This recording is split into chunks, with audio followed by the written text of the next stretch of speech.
அமெரிக்காவின் கடுமையான வரி விதிப்பால் பாதிக்கப்பட்டுள்ள பஞ்சாலை தொழிலை மீட்டெடுக்க நடப்பு பட்ஜெட்டில் பருத்தி இறக்குமதி மீதான வரியை முழுமையாக ரத்து செய்ய வேண்டும் என்ற கோரிக்கை எழுந்துள்ளது.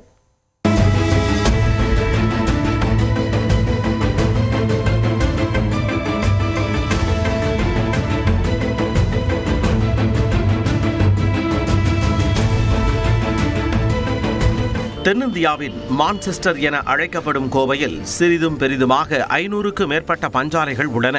இந்த பஞ்சாலைகளை வாழ்வாதாரமாக கொண்டு 5 லட்சத்திற்கு மேற்பட்ட தொழிலாளர்கள் பணிபுரிந்து வருகின்றனர். இந்நிலையில் மூலப்பொருட்களின் விலை உயர்வு, அமெரிக்காவின் அடாவடி வரி விதிப்பு உள்ளிட்ட காரணங்களால் பஞ்சாலை தொழில் கடும் நெருக்கடியில் சிக்கியுள்ளது. இதனால் வரும் பிப்ரவரி 1ஆம் தேதி தாக்கல் செய்யப்படவுள்ள மத்திய பட்ஜெட்டில் தங்கள் நெருக்கடிகளுக்கு தீர்வு கிடைக்குமா என பஞ்சாலை துறையினர் எதிர்பார்த்து காத்திருக்கின்றனர். உடனடியாக செய்ய வேண்டிய வேலை என்னன்னா, cotton import duty removal and finished goods imports and semi finished goods knitted fabric மாதிரியான விஷயங்கள்லாம் அதிகமாக டம்ப் செய்யப்படுகிறது. பருத்தி உற்பத்தியாளரிலிருந்து நம்ம finished product, semi finished product செய்யக்கூடிய அந்த வேல்யூ செயினில் இருக்கிற அத்தனை மேனுஃபேக்சரிங் யூனிட்ஸ்க்கும் அது பாதிப்பை ஏற்படுத்துது. ஸோ இந்த மாதிரியான ஒரு டார்கெட்டட் இன்டர்வென்ஷன்ஸ் எதிர்பார்க்குறோம். இதனிடையே தரமான பருத்திக்கான விலையை மத்திய அரசு நிர்ணயம் செய்ய வேண்டும் எனவும், தரமான பருத்தியை உற்பத்தி செய்பவர்களுக்கு ஊக்கத்தொகை அளிக்க வேண்டும் எனவும் மறுசுழற்சி பஞ்சாலைகள் கூட்டமைப்பு தலைவர் ஜெயபால் வலியுறுத்தியுள்ளார்.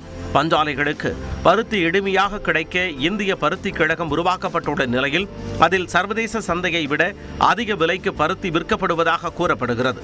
இதனால் இந்திய பருத்தி கழகத்தை கலைத்துவிட்டு சரியான விலையில் பருத்தி கிடைக்க பட்ஜெட்டில் வழிவகை செய்ய வேண்டும் என்றும் ஜெயபால் கோரிக்கை விடுத்துள்ளார். சர்வதேச விலை இன்னைக்கு பருத்தி 51,000 ரூபாய்ங்க. ஆனால் இன்னைக்கு சிசிஐ விற்கிறத விட 56,000 ரூபாய்ங்க. வர்த்தகர்களிடமிருந்து எங்களை காப்பாற்றுறதுக்காக உருவாக்கப்பட்டது சிசிஐங்க. இப்போ எங்களுக்கு என்ன கடந்த 2-3 ஆண்டு காலமாக இந்த சிசிஐ கிட்ட எங்களை பாதுகாக்க வேண்டிய சூழ்நிலை இன்னைக்கு இருக்குங்கிற மாதிரி சூழ்நிலை உருவாயிடுச்சுங்க. அமெரிக்காவின் அதிகப்படியான வரி மிகப்பெரிய பாதிப்பை ஏற்படுத்தி இருக்கும் சூழலில் அதற்கு தீர்வு கண்டால் மட்டுமே தொழில் இயல்பு நிலைக்கு திரும்பும் எனவும் பஞ்சாலை தொழில்துறையினர் கூறுகின்றனர். அரசாங்கம் நிறைய பாசிட்டிவ் சிக்னல்ஸ் யூஎஸ்ல எமர்ஜ் ஆயிட்டு இருக்குன்னு சொல்றாங்க. விரைவில் டீல் முடிப்பது ஒன்று மட்டுமே நம்முடைய துறைக்கு உதவியா இருக்கும். UK FTA 26 நடைமுறைக்கு வருகிறது. யூரோப்பியன் யூனியன் FTA 27 நடைமுறைக்கு வந்து US டாரிஃப் சேலஞ்சஸும் நமக்கு ரிசால்வ் ஆனால் இந்திய ஜவுளித்துறை கண்டிப்பாக ஒரு நல்ல முன்னெடுப்பை எடுத்து செல்லும். துவண்டு கிடக்கும் பஞ்சாலை துறைக்கு புத்துணர்ச்சி அளிக்கும் அறிவிப்புகளோடு பட்ஜெட் வெளியாக வேண்டும் என்பதே எதிர்பார்ப்பாக உள்ளது. நியூஸ் 18 தமிழ்நாடு தொலைக்காட்சி செய்திகளுக்காக கோவையில் இருந்து செய்தியாளர் குருசாமி.